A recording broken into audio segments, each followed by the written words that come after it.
Bubba Scrubba, A Stream of Consciousness, Volume 1, Episode 9, marker. Well, it's Thursday evening.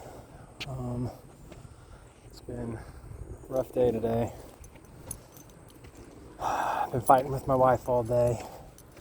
There's some nonsense. That's what it usually is.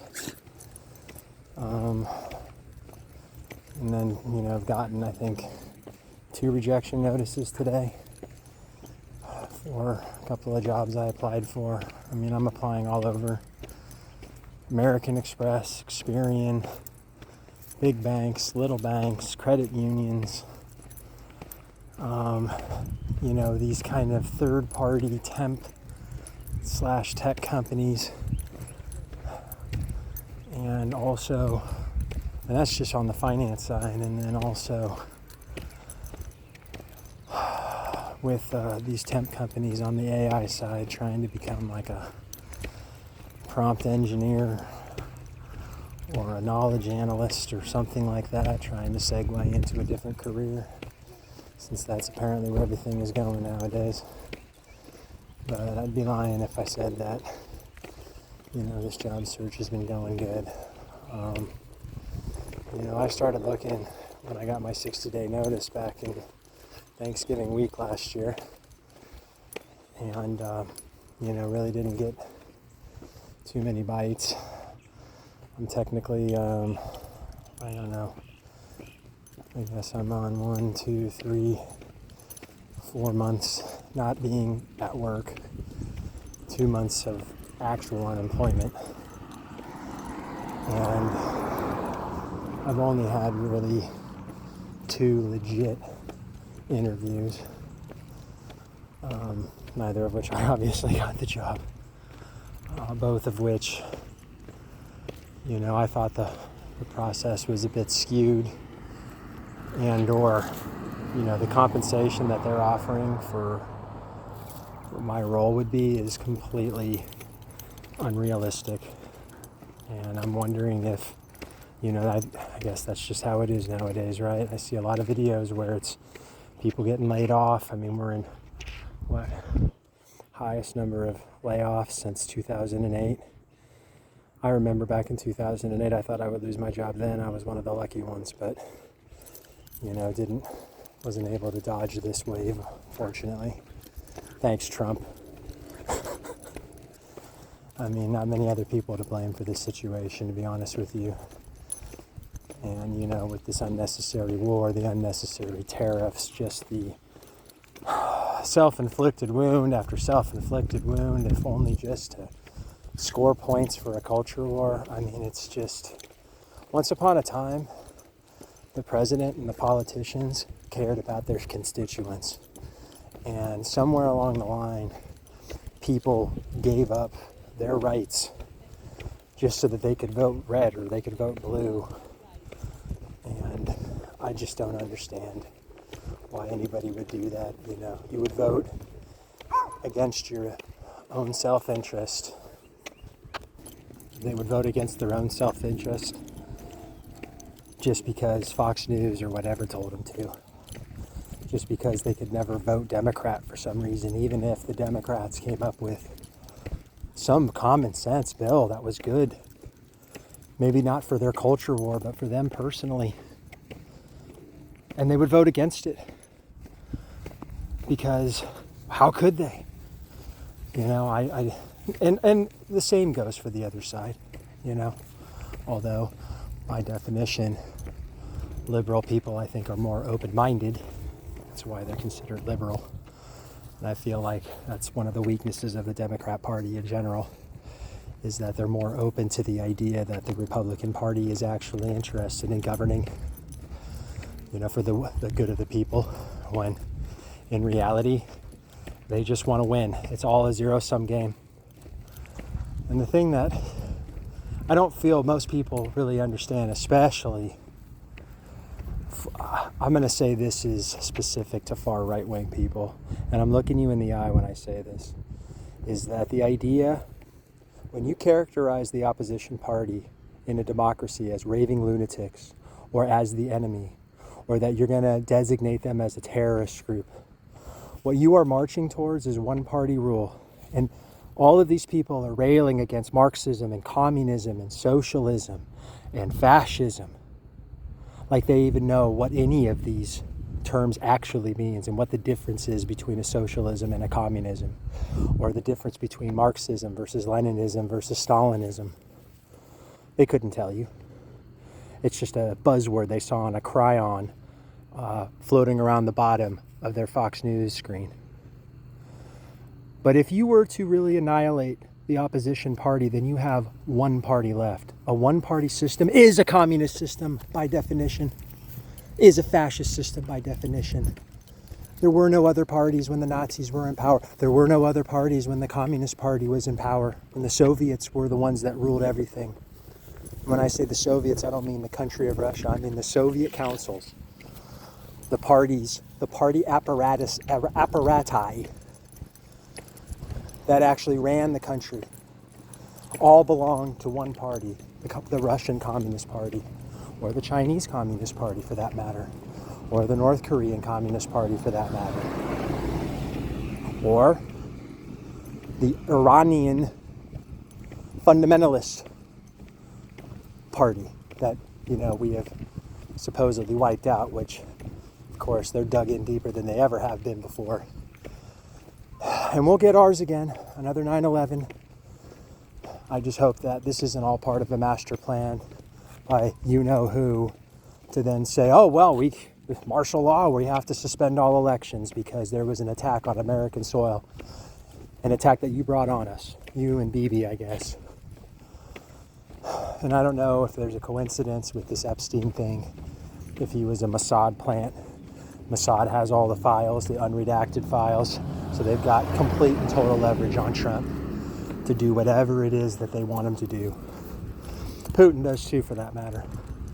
And that explains his strange behavior. Why it explains his treasonous behavior. And make no mistake, that's what it is. So back to my original point. If you want a functioning democracy or republic or whatever the fuck you want to call it, you have to have at least one credible opposition party. That party now is the Democrats. And you function, the Republican Party functions as the opposition party when the Democrats are in power. Quite honestly, the Republican Party is much more effective as an opposition party because they are shit as a governing party. Of course, I better not say that too loud because every person on this street probably voted for Trump. Anyway, I don't even remember. Oh, the economy. Me not having a job. I'm sure there's a lot of people out there that say, well, you're a loser. What did Trump say the other day? If you're unemployed, then you don't deserve to be in this country. I guess, working constantly for 25 years and being born and raised in this country and paying taxes, paying into Social Security. I'm not entitled to any of it. I'm not entitled to having health insurance. There was somebody, I was reading a comment on Yahoo or something, and somebody was like, basically, you're a piece of shit if you don't have a job and can't afford insurance. And it was like, oh, I'm sorry, I'm an inconvenience to you. I'm an inconvenience to the company that let me go. And no matter what I do, I can't find another job. It's a fine line that all of us walk every day. I've had the indignity of being arrested a couple of times. I'm not saying I was innocent. I'm not saying I wasn't being stupid, but it is a much finer line between people who think that they're a law-abiding citizen and that nothing could ever happen to them from law enforcement or that they would never get arrested for anything. You just don't know. Same goes for your job. You think that you're the A+ ace employee and that you're working hard and that no, your job is irreplaceable. It's irreplaceable by other people. It can't be outsourced to India. It can't be taken over by AI. Bullshit. We're all walking that fine line. Unless you're in the Epstein class, unless you're the billionaire 1% class, you're as vulnerable as anybody in this country. And I've had times where after I injured myself, I went on disability. I've been on unemployment. And I used those programs for their intended purpose, which was to keep myself afloat, to keep myself on my feet until I could find another job. And I truly believe that most hardworking people in this country don't want a handout. The Republican Party can characterize everybody on food stamps and on welfare as you know, left-wing degenerates, and that's all they want to be. But you know what? In reality, and in my, personal experience, most people have too much pride. I mean, how many people nowadays, if you can tell they're having money problems and you offer to lend them money, even if they accept, they always make it a point to pay you back as quickly as possible because they don't want to be seen as a burden, right? And so I think that mindset prevails more so than the alternative, which is everybody just wants to be on welfare and just sit on their ass and smoke weed all day and do nothing and not raise their children and not provide a better life. Who wants to live like that? I know I don't.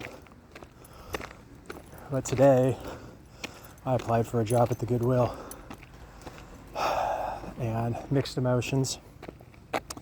On one hand, of course this job is beneath me. On the other hand, no job is beneath me. And here's the saddest part. It's not a foregone conclusion, I'll get that job. Or if I was working the drive-thru at McDonald's for that matter, I applied for Home Depot. And they sent me a notice and said, yeah, they didn't want me at Home Depot. And I have retail experience, from a gazillion years ago. But I lied and put it was more recent. And they still didn't want me. Hopefully the Goodwill wants me because it'll tie in nicely with my little thrift store. If I could be the guy in the back sorting things, I could put things off to the side before it hits the shelves out there, buy it, off of the company and then turn around and resell it. But, that's where we're at here, I guess. I don't know what to make of all this. I mean, pushing 50 and working a professional career. I have a retirement. I have a mortgage. I have a passport. By all conventional measures, I'm a success story in this country, and yet I'm a failure because I can't get a job.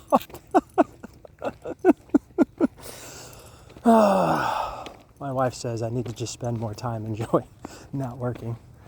And I wish I could. But time flies by so fast. I got a 9-month runway left, a little less than 9 months. And that will go by in the blink of an eye. And if I haven't found work, then I have no choice but to go to the bank and go on forbearance for my mortgage so that I can stay in my house. Of course, that'll be a whole other indignity.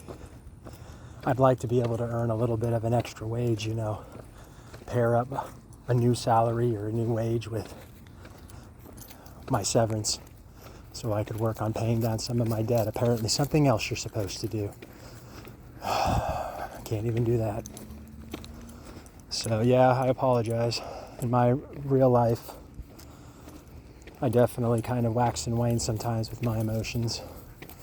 And I'm a person that wears my emotions on my sleeve to my detriment.